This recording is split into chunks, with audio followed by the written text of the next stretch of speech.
Entonces dejo la palabra a Josué Aramberri, luego tendremos un momento de debate final después de las 4 comunicaciones. Muchas gracias.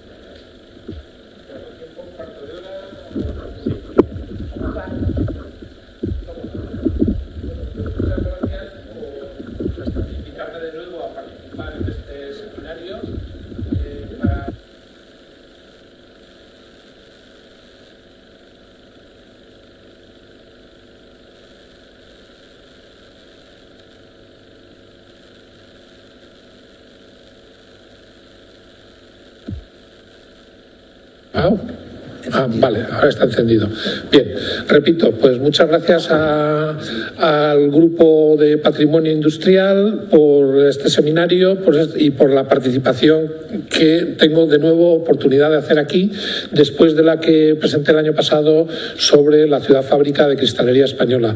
Este año, en relación con las fábricas de la modernidad, también hay algunos aspectos no tan directos, pero sí relacionados con el caso de Arija, en donde el disparador de todo este efecto fue el embalse del Ebro, que aunque estaba por donde paso, por aquí pasa de pantalla. Sí, vale, ahora voy con el ratón. Sí, también, pero no me parece que me iban. Bueno, voy a hablar primero del embalse del Ebro, que es, diríamos, un proyecto que en realidad lo impulsó el padre de todas las políticas del agua en España, Manuel Lorenzo Pardo, un ingeniero de caminos, canales y puertos que había empezado curiosamente sus trabajos colaborando con Leonardo Torres Quevedo en Madrid, en el centro donde desarrollaba sus inventos sobre dirigibles, Leonardo Torres Quevedo, en el frontón Jayalay, y de allí se marchó a la Comisaría de Aguas y fue el que participó intensamente en 1913 en un congreso que hubo sobre riegos en Zaragoza, y a partir de ahí ya empezó a diseñar el proyecto del embalse del Ebro, en donde aquí se ve la cuenca de alimentación en un plano de un libro que publicó en 1918, pero el plano es de 1915. Aquí se ve el área embalsada. En el área embalsada entraba gran parte del municipio de Arija y diríamos, su proyecto consistía en una presa de escollera que tenía una dimensión relativamente pequeña, porque la profundidad del embalse no pasa de los 22 metros. Es un embalse que está construido en una nava, en el nacimiento de un río, a diferencia de los otros embalses que suelen estar en gargantas que tienen mucha altura, que retienen mucha agua, y la única utilidad que tiene es para evitar avenidas en Zaragoza y en la cuenca del Ebro, y para temas de regadío, no tanto como producción de energía eléctrica, aunque tenía también ya un diseño de la época que luego se respetó, y esto se llevó por delante en esa zona de Campó de un gran número de industrias, porque curiosamente aquella zona no era agrícola y pastoril, sino que había muchas minas de carbón, había fábricas de vidrio anteriores a Cristalería Española desde mitades del siglo XIX. En 1845 había una fábrica muy importante en las Rozas de Valdearroyo, que luego se instaló otro a 4 kilómetros de ella en Arroyo, otra en Reynosa y otra en Mataporquera. Allí se producía prácticamente el 30% de todas las necesidades de consumo de España. Y eso pues está prácticamente desconocido, y además sí que eso trajo una población europea de especialistas en vidrio que residían en aquellas localidades, en algunos casos alcanzando hasta el 50% de la población. La obra finalmente se hizo después de la Guerra Civil y ya se hizo de hormigón. Esta es la presa del embalse, que se culminó hacia 1947. Y diríamos que este pantano ha tenido unos efectos colaterales en materia de industria y de población. En materia de población, en el caso de Arija, se puede ver por los censos del INE que esa población llegó a alcanzar los 2.234 habitantes en 1930, y como efecto primero de la Guerra Civil se ve cómo desciende esa línea roja a 1765, después recupera hasta el 2010, pero ya cuando llega al pantano baja en vertical y pasa a 512 habitantes y hoy en Arija somos 115 vecinos. Es un caso de despoblación industrial al marcharse la empresa que trabajaba allí. El efecto del pantano fue que anegó gran parte del terreno y esa gran parte del terreno se puede ver en estos planos y en una ortofoto del año 1927 de la empresa Compañía Española de Trabajos de Fotogrametría Aérea, que fundó Ruiz de Alda y que hizo esos trabajos para la Confederación, y que hemos encontrado un repositorio con 250 ortofotos de todo el territorio que luego ocupó el pantano. Esto dio lugar a una serie de expropiaciones que fueron, por una parte, en el municipio de Arija a particulares. La lista sigue hasta los 580, es de un boletín oficial de la provincia de Burgos de 1940. También expropiaron a Cristalería Española un montón de terrenos. Cristalería Española se había hecho en 1905 con 75 hectáreas de terreno para instalar la fábrica de vidrio. 75 hectáreas que cubrían desde la línea del ferrocarril de La Robla 1 kilómetro, luego hacia el norte 750 metros, otro kilómetro en la dirección hacia el oeste y otros 750 metros. Era un trapecio, un trapecio no, un rombo, pero aproximadamente se calculaban 75 hectáreas y prácticamente la mayor parte de esos terrenos también están inundados. Cristalería Española alegó para marcharse de Arija que las instalaciones quedaban debajo de la capa freática al subir esta por efecto del pantano. Y de hecho hay este plano del año 1942 en donde se puede ver cómo esa capa freática llega a la parte baja de las chimeneas e inunda la nave de gasógenos. Y luego la otra preocupación que tenían era que había elementos, no sé si es como estos de aquí, el Ducipuli, que eran grandes masas de ferrasa que se dedicaban a frotar las lunas de vidrio para desbastarlas primero y pulirlas después. Todo eso tenía muchas vibraciones y pensaban que al subir la capa freática podía afectar a los cimientos de las naves y estas venirse abajo. De hecho, lo que hicieron fue encargar a un laboratorio de París, de donde era la Saint-Gobain, donde venían de Francia la Saint-Gobain, una serie de sondeos, 25, que aparecen en el archivo Torroja, en el CEOPU, y que he tenido yo la oportunidad de ir allí y fotografiarlos. Estos son unos ejemplos de sondeos con las capas de arena, las capas de arcilla, de hasta 30 y tantos metros de profundidad. Y diríamos que con esto Eduardo Torroja hizo un informe en el año 1946 en donde las conclusiones no quedaban claras, que aquello iba a producir un fracaso de los edificios, pero lo dejaba al azar de que sería necesario impermeabilizar cuidadosamente las cepas de la fábrica que quedan por debajo del nivel del embalse y toda una serie de circunstancias. Bueno, la razón última de todo este traslado de la fábrica de Arija a Avilés no era tanto el hecho de que las instalaciones quedaran afectadas por el nivel freático, sino porque se había producido un cambio en la tecnología de fabricación del vidrio y para instalar la nueva tecnología las necesidades de las naves y de las máquinas que tenían que poner allí eran completamente distintas de las que existían. Prácticamente lo tenían que tirar todo para volver a reconstruir.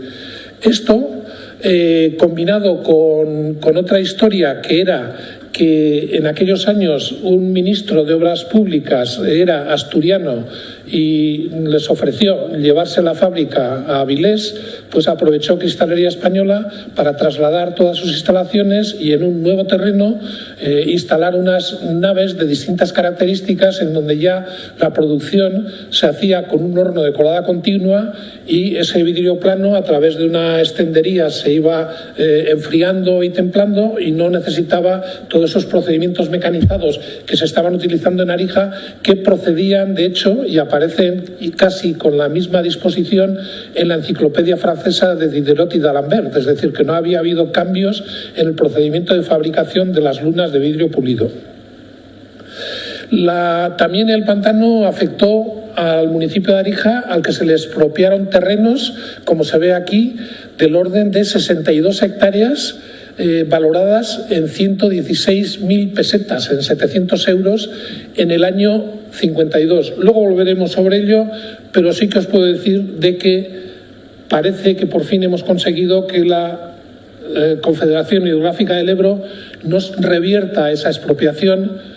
De esas 62 hectáreas, muchas están debajo del agua, pero hay otras que no han quedado afectadas por el pantano y entonces quedan del orden de unas 6 hectáreas y para revertir ese terreno nos piden 49.000 euros, que no lo necesitan para nada, pero bueno, esta es la lucha con la administración y con unas instituciones que parece que proceden de otros tiempos y que en realidad mantienen un poco, como sucedía en la época de Mendizábal, esos bienes en manos muertas sin darles ninguna utilidad, y lo estamos reclamando como una especie de desamortización para que vuelva a tener utilidad para el municipio. Arija se quedó también aislada por una razón. Uno de los elementos de compensación que estaba previsto en el proyecto del embalse era el puente Noguerol. El puente Noguerol era un camino vecinal desde Arija a la población, una población cercana al otro lado del embalse, que estaba como a 2 kilómetros, y sin ese puente el camino de una población a otra es de 22 kilómetros. Como todavía seguía funcionando la fábrica, los obreros de allí tenían que pasar hacia Arija.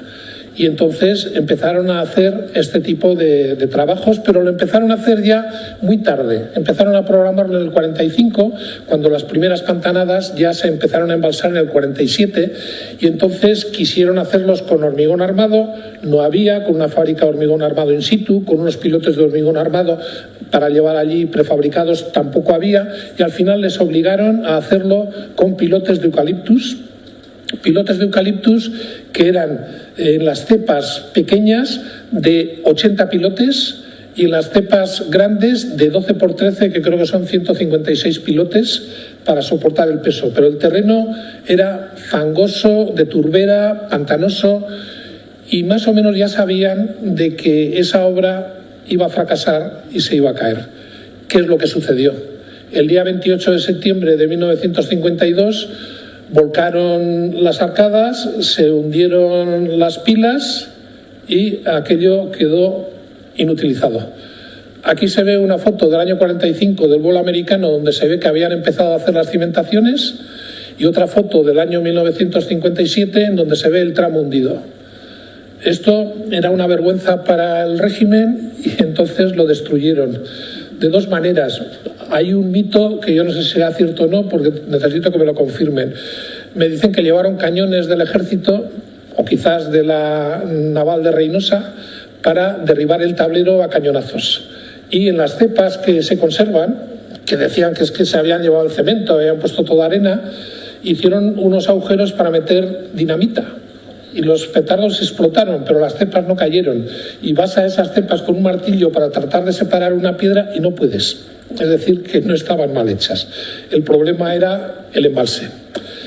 Ahí era Arija. Arija tenía este aspecto antes del pantano, era una ciudad fábrica, prácticamente aquí estaban las 75 hectáreas de terreno de cristalería, y en esta fábrica instalaron desde las viviendas de los obreros, que estaban por esta parte de aquí, los chalés para los oficinistas, los cuellos blancos, los de contramaestres, ingenieros, directores en esta zona, y luego a partir de esta calle que era la Gran Vía, para aquí estaba ya todas las instalaciones industriales, y en estas instalaciones industriales se seguía el procedimiento que os he comentado antes de la ilustración. Bueno, pues voy a ir muy rápido porque la verdad es que me queda poco, y me quedan muchas.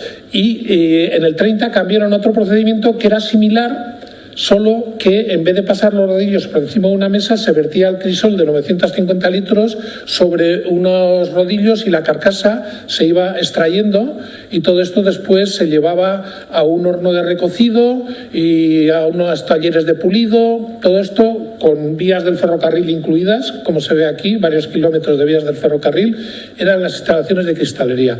Hay un documento precioso que uno de mis amigos y colaboradores, tenemos muchos colaboradores en Arija, y a este se lo quiero agradecer especialmente a Valentín Galafel de Burgos, consiguió la separata de este libro dedicado a las vidrieras, donde sale la descripción de Cristalería Española en el catálogo de exportadores y productores españoles del año 1928, durante la dictadura de Primo de Rivera, y aquí cuentan con total detalle la fabricación de los crisoles, las estenderías, el vertido en la mesa de vidrio, los sistemas de Ducipuli, los almacenes, los talleres de corte. Y sí que hay unos documentos que publicó Cristalería Española con motivo del traslado a Avilés, en donde se ve la producción que alcanzaba en la fábrica de Arija, las amenazas cuando estaba amenazado por el pantano antes de la guerra y después de la guerra. Y luego esa capacidad de producción de Arija se ve que ya superaba la demanda que había a nivel nacional, con lo cual necesitaban cambiar de tecnología y lo mejor era irse a otro sitio.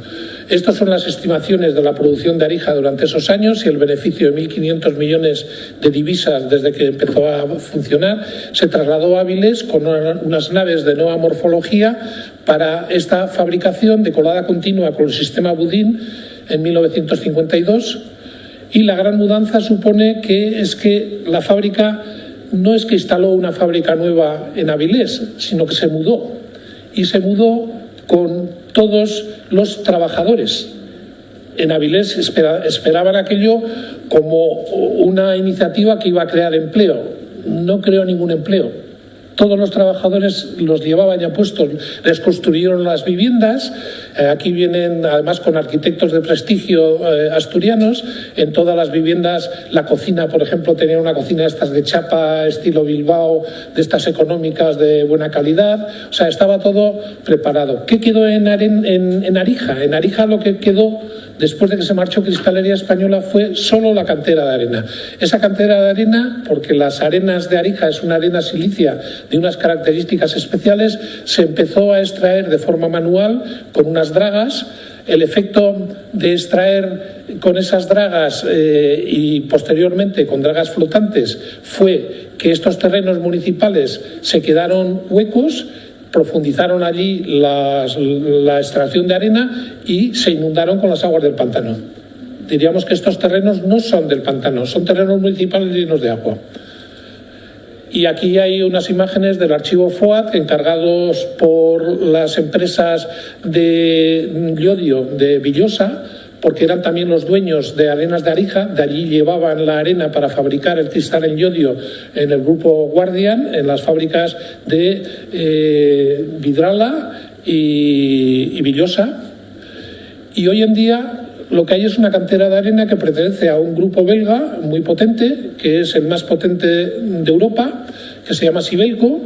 Y aquí tenemos unos planos de la explotación de Bilga, la concesión en 1914 por 30 años, que tienen capacidad de producción de 900.000 toneladas métricas al año, teniendo en cuenta que toda la producción española es del orden de unos 3 millones de toneladas. Casi el 30% sale de esas canteras, que solo tienen 26 trabajadores y toda la producción automatizada.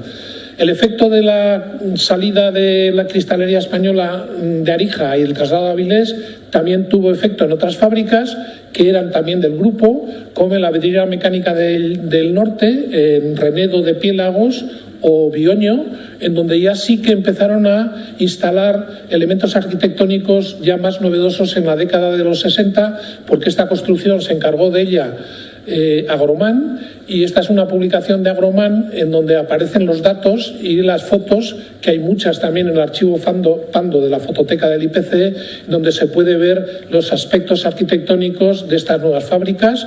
Y diríamos que conclusiones, lo que estamos viendo es que se han producido efectos colaterales en Arija en 2 dimensiones, el embalse del Ebro con las expropiaciones, el traslado de Cristalería Española, y ahora estamos iniciando una senda de recuperación que esperamos que tenga éxito, ya solo me queda una, que es recuperar esos terrenos expropiados a Comunal de Arija con una reversión.